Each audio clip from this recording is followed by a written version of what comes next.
Hi friends, ఈరోజైతే నేను చేదుగా ఉండే కాకరకాయ ఫ్రై అయితే చేస్తున్నా. కాకపోతే నేను చేస్తే చేదుగా ఉండదు.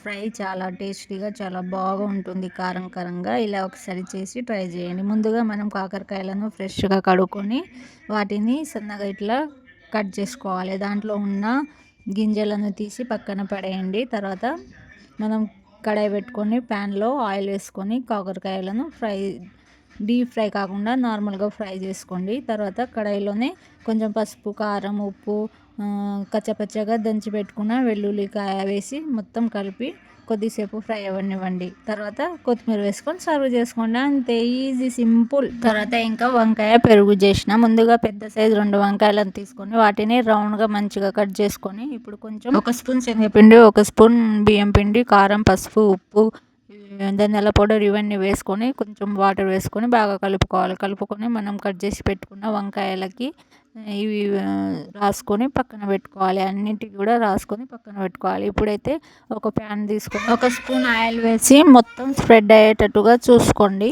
లో ఫ్లేమ్లో ప్యాన్ని కొంచెం వేడి చేసుకొని తర్వాత మనం మసాలా దినుసులన్నీ కూడా కలిపి పెట్టుకున్నాం కదా కట్ చేసిన వంకాయలకి, అవి ఒకటొకటి ఇట్లా వేసుకొని వాటికి పైన ఏమైనా కప్పి మంచిగా ఫ్రై చేసుకోండి 5 నుంచి 10 నిమిషాల వరకు. అలానే నెక్స్ట్ మంచిగా ఫ్రై అయ్యాక నెక్స్ట్ వెనకాల కూడా తిప్పుకొని అన్నింటినీ తిప్పుకొని అన్నీ కూడా అలానే కొద్దిసేపు ఫ్రై అవ్వనివ్వండి. మీరు కూడా ఇంట్లో ఇలా చేసి చూడండి, ఒకసారి ట్రై చేయండి. టేస్ట్ చాలా బాగా వస్తుంది. అన్నీ కూడా ఇట్లా తిప్పుకొని కాల్చుకోవడమే, ఫ్రై చేసుకోవడమే, అంతేనండి. రెసిపీ అయితే చాలా బాగుంటుంది. మరిన్ని రెసిపీస్ కోసం నా ఛానల్ని సబ్స్క్రైబ్ అన్నీ ఫ్రై అయ్యాక ఒక ప్లేట్లో వేసుకొని సర్వ్ చేసుకొని తినడమే. నేనైతే రొట్టెలతో కూడా ఈ ఫ్రైని తిన్నాను. ఇంకా పెరుగులో వేసుకున్నాము. పెరుగుని కూడా తాలింపు వేసుకున్నా.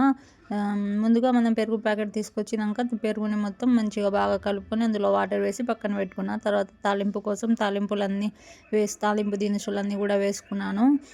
ఆవాలు, జీలకర్ర, కరివేపాకు, పసుపు, ఉప్పు ఇవన్నీ వేసుకొని మనం కలిపి పెట్టుకున్న పెరుగులో వేసుకోవడమే. అంతే, సింపుల్. ఇది సాల్ట్ చూసుకొని కొంచెం సాల్ట్ టేస్ట్కి తగినంతగా వేసుకోండి.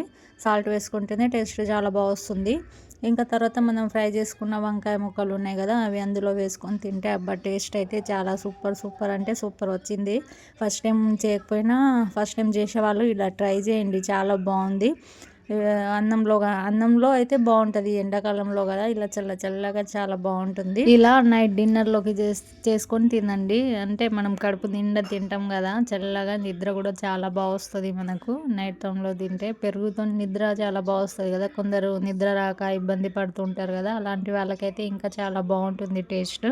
మీరు కూడా ఒకసారి ఇంట్లో చేసి నైట్ టైంలో అయినా మీ ఇష్టం, కాకపోతే నైట్ టైం అయితే నిద్ర అనేది చాలా బాగా వస్తుందని నేను ఇట్లా చెప్తున్నా. ఒకసారి ఇలా ట్రై చేసి చూడండి. అన్నంలో కలుపుకొని తింటే అబ్బా టేస్ట్ చాలా అంటే చాలా బాగుంది. Please like, share and subscribe. Thank you for watching. Bye.